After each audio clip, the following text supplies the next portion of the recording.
Can you pull the Barks painting? I'm doing a podcast right now. Just bring it in.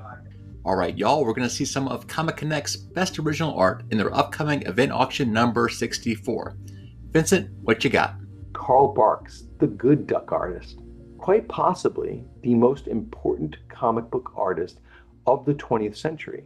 And when I first heard that, I was like, how could that be? Like Jack Kirby, you got all these great artists. Then I watched the documentary. Basically, he was in Japan drawing in a bar, and the waiter came up to him and was watching him draw and was inspired to start drawing. His name was Osamu Tezuka. Osamu Tezuka created Astro Boy, which was the first Japanese manga. Without that comic book, you wouldn't have all of the manga and anime that has taken over the world as the most popular form of comic books. But the point is, Carl Barks started that all, and in and of himself, such an incredibly talented painter.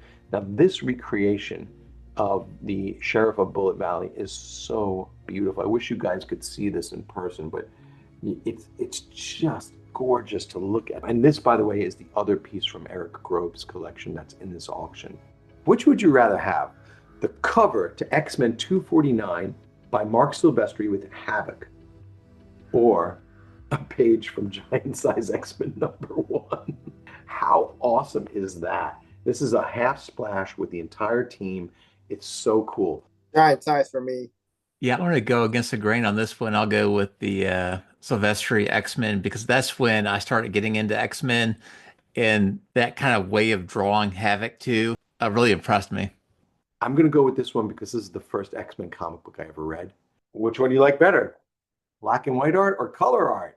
Steve Oliff colored this page from Star Wars #5. You got Luke, you got TIE fighters, you got the Millennium Falcon, you've got Han Solo, or a page from Star Wars #1. That's kind of hard to beat. You got Luke Skywalker right in the middle there. This is Howard Chaykin, pencils and inks, really heavy on the inks, and I love it. I think it looks really cool. So I don't know. For me, it's pretty easy. I got this one. Yeah. 2 Frank Miller pages. This one is Frank Miller layouts and Klaus Janson finishes. It's from 189. It's got Daredevil, Black Widow. It's got ninjas. Daredevil 190, same thing. Frank Miller layouts, Klaus Janson finishes, and you got this incredible image of Elektra. I kind of lean towards this one because there's a little more action going on, but a lot of people seem to like this one because of Elektra. What do you guys think? Electra for me. Yeah, Ben and I are going to disagree more this time than usual. Yeah, I'm an 80s kid, so I'm going with the Ninja. This one, let me show you. 16 years ago, 17 years ago, when we started doing these wine bottles every year that we'd send out to our customers, this was the first one. And that's a picture of me from a beach that my wife took and photoshopped and turned me into Tony Stark. And all of our covers are infinity covers. So you can see there, you got the wine bottle on there instead of the Jack Daniels. So this is Demon in the Bottle, issue 128 of Spider-Man, right? As of Iron Man, excuse me. And then we've got a page, which you never, ever, ever see on the market, a page from Iron Man 128. And it's got the Jack Daniels bottle in there, and you got Iron Man right there. This is going to go bananas. And Bob Layton was incredible. And it's got images of Iron Man, Iron Man, Iron Man, Tony Stark down here. You got this great Zipatone panels there. And now we have this Conan cover by Buscema. And if you're a big fan of John Buscema, this is your chance to get some great pieces. If you're a big fan of zombies, 2 pages from Walking Dead. One from issue #1 and one from issue #2. Tony Moore. Here's something to look at. You got Adam Kubert and Tim Townsend on Wolverine #95. Got Wolverine falling from plane and Vindicator coming up behind him, knocking him in the back. And here is one of my favorite comic books of the 90s, The Authority. And here you go, Frank Quietly. Not an easy artist to get any of his artwork. And also, I always love the play on wording. Quite frankly, is Frank Quietly. That sounds really. Oh, here's a good one. Which would you rather have?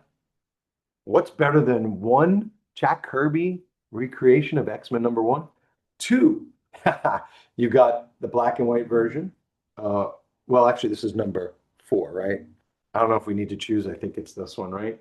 I actually like the black and white, not because it's black and white, because I just like that cover a little bit better. Okay, that's fair. All right, I like that. That's great. Here's a Kirby Thor from Journey into Mystery 86. We've been selling off a page per auction for a while now. If you want an early appearance of Thor, this is it. Mike Mignola, Hellboy in Hell number 3, one of the early series. This is just a beautiful image of Hellboy. It's that quintessential look that Mignola brings to the table when he draws his most well-known character. Subby cover 52 by Gil Kane. Sunfire. We mentioned Sunfire earlier, so that's pretty cool. You got Sunfire's second appearance in the comic book, and you get those extremely easy to spot Gil Kane musculature. Gabriele Dell'Otto, one of my favorite Italian painters. We've got this gorgeous red costume Daredevil. Really, really beautiful piece. You can see the size of it, you know. Beautiful colors on that one. Speaking from strictly like an artistic standpoint, The Wedding Guest by Mike Kaluta. Look at this beautiful woman, got an octopus. You got this guy and this kid, and it just is so gorgeous. It's dripping with detail. One of the coolest things we did with this auction, we're auctioning off the Al Plastino desk, drawing desk. Okay. So Al Plastino, for those of you guys out there who don't know, Al Plastino is one of the definitive Superman artists. And we interviewed a bunch of creators, guys like Paul Levitz and Michael Uslan, and they talked about how much Al Plastino meant to them in their lives growing up with Superman. And so we have his desk. So we're at New York Comic Con, and I thought, what a cool idea. What if we could raise money for charity by inviting artists to draw at Al Plastino's desk? And if you were there, it was pretty cool because we had some great artists come up to the booth, including Jim Lee. Jim Lee sat down for about 10, 15 minutes, and his technique is so darn cool. All the white speckles are like him flicking white out onto the paper, and it's just extraordinary. Here we have Bill Sienkiewicz, who was right around the corner from us. I asked him to come over. He was so nice. I mean, what a great talent. He came over and drew this Joker for us. This was extraordinary too. I don't know if you guys know who the Escorza brothers are, but the Escorza brothers did Teenage Mutant Ninja Turtles: The Last Ronin, and it was so cool. One of them did part of it, and the other one came in and finished it. Here's a really cool piece, and this one's by Jorge Jimenez, who is an incredibly popular Superman artist, DC artist. Really beautiful, simple, pretty piece. And then we have, boom, Eric Larson. Eric Larson did this incredible Savage Dragon. All the money, by the way, that we auction off these pieces will go to the St. Jude's Children's Hospital.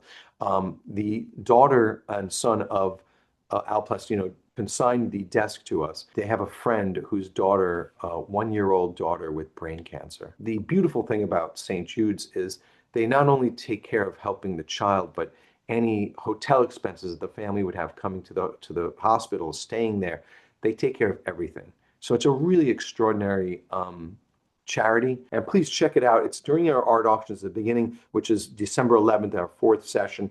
Thank you, Vincent. Great to have you on as always. And for you folks out there, if you missed our video with Vincent about comic books featuring in Action Comics #1, then you can check it out here.